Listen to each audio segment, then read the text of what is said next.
Welcome back to lecture, folks. This is part 2 of the chapter 10 lecture. I've split it up just so that I can upload each chunk to YouTube. One file from a previous lecture was way too big and it was just such a hassle, so I'm splitting it up here to make it easier for all of us involved here.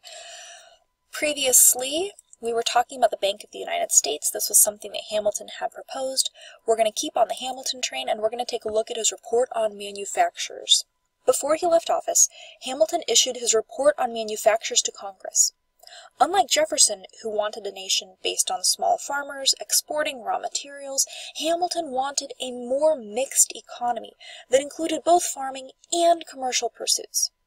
He also wanted a strong military, along with the infrastructure that was necessary to support it. He was a strong opponent of slavery, and his vision promoted also open immigration. This would allow a steady supply of cheap labor for America's burgeoning factories. He wanted the government to help shape the nation's economics, believing that higher tariffs would promote and protect new industries, and that government incentives could help businesses succeed. Remember, with tariffs here, it's a tax on a good that you're bringing in. The idea behind having higher tariffs is that if you make foreign-produced goods more expensive, and therefore domestic products cheaper, that people will be more inclined to purchase domestically produced items. And when there's a higher demand for domestic items, that's going to stimulate more domestic business, right? That's the idea behind that. Hamilton also wanted to build a network of roads to facilitate commerce.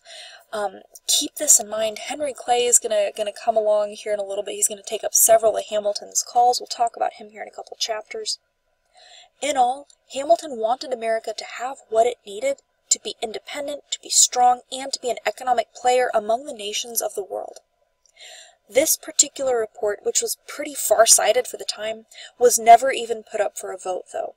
So Hamilton's record is really 2 for 3 on his reports being embraced and parts of them passed by Congress.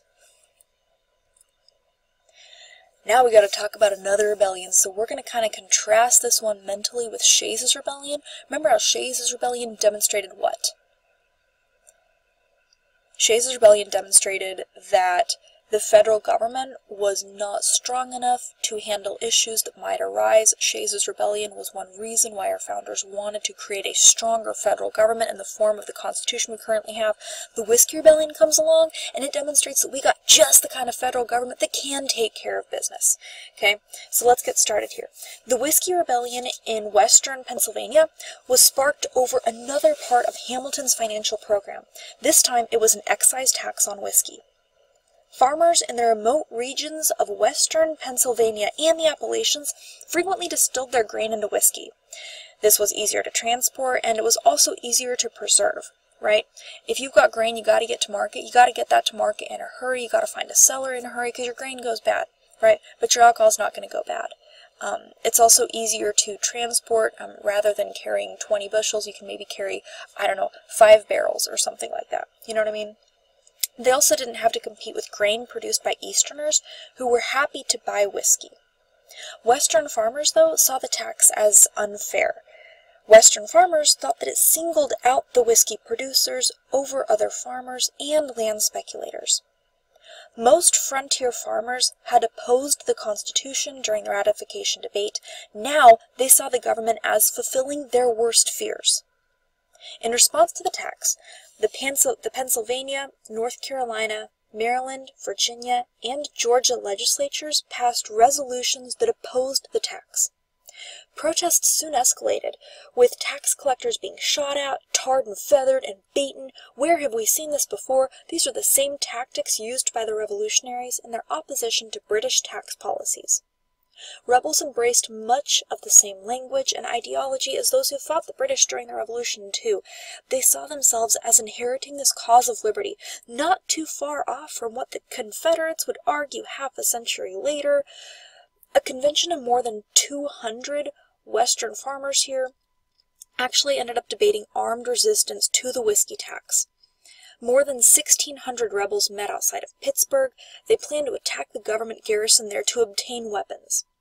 Worried about losing the allegiance of western regions, Washington tried to negotiate throughout 1792 and 93, but finally in the summer of 1794, with riots spreading, Washington decided to act. He called for 12,000 troops, and he took personal command of the force. This is the first and only the first and only time that a sitting president has actually led troops into battle. In the end, the sheer size of the army frightened the rebels, who either accepted the president's offer of amnesty or just kind of melted away.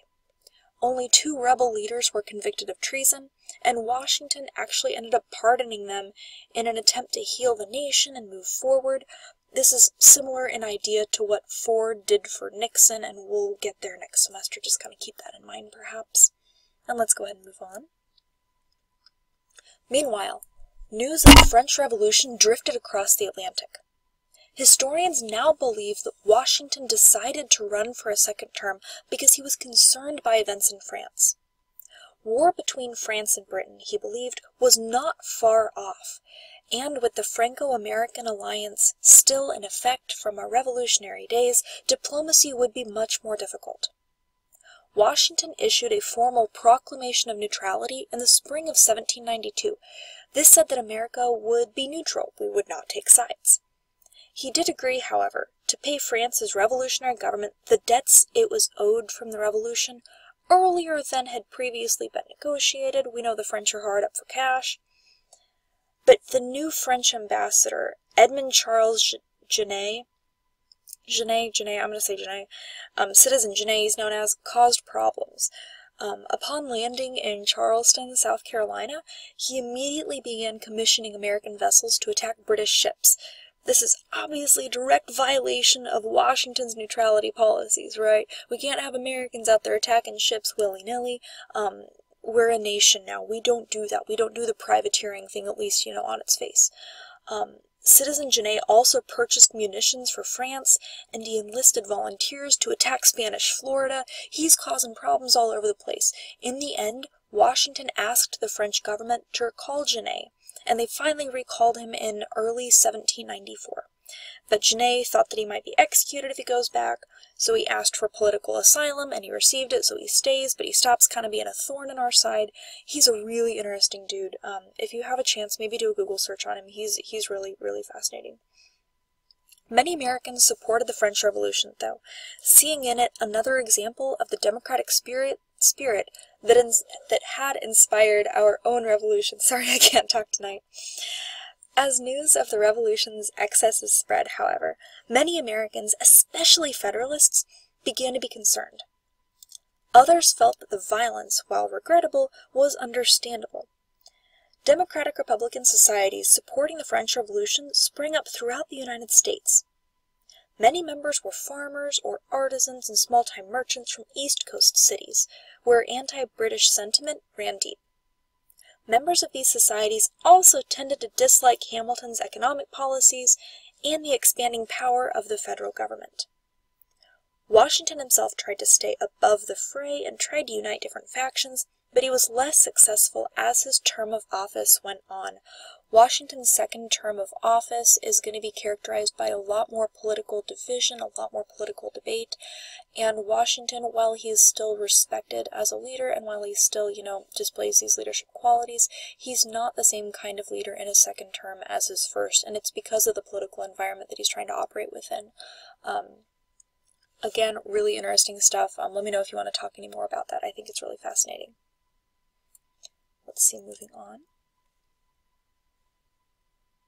Meanwhile, the British sought to harry the new nation.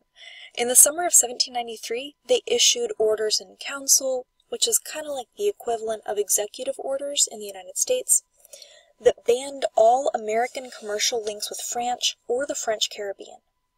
In just 1 year, the British Navy took over 400 merchant sailors prisoner, and it was difficult for farmers to find markets. Now there are growing calls for war with Britain, at least until Washington sends Chief Justice John Jay to resolve the problem. But the treaty Jay negotiated, known creatively as Jay's Treaty, actually created more issues than it solved. While Britain did agree to pay compensation for its attacks on American shipping, it refused to end its ban. And while it did promise again to remove its troops from the Mississippi Valley, few had great expectations that would actually happen, because the British had already promised they'd do that, and they still hadn't done it yet. The vote over the treaty in the Senate clearly illustrated the split in the country, as the identified Federalists in the Senate voted to ratify the treaty, and those associated with the Democratic Republicans voted against it. Here we see again the crystallization of these two different political sides. In the final year of Washington's administration, Pinckney's treaty helped to balance previous controversies. Under the terms of the treaty, Spain agreed to push the northern border of Florida further south and westward, and it opened the Mississippi River and the important port of New Orleans to U.S. commerce. Western farmers could once again ship their goods down the Mississippi River to world markets, and this is going to be a really good thing for them. Once Washington left office, presidential politics grew a lot more problematic, though. In 1796, John Adams, who had come to represent the Federalists, although he disagreed with Hamilton on a lot of things, Adams vied with Thomas Jefferson, the logical candidate of the Democratic Republicans, for the presidency. Federalist and Democratic Republicans took up the campaign, making today's smears seem fairly innocuous by contrast. 6 months before he left office, George Washington gave his farewell address, pleading with the public to stay away from the whole idea of political parties, although many believed he favored Adams and was concerned by Jefferson's pro-French views. Remember, again, Washington, he's more close to being a Federalist than anything else, but he never outright claims a side. He doesn't think political factions and parties are a good idea. And I particularly appreciate this little cartoon right down here. I love their eyes over here especially too. Just fantastic stuff, right?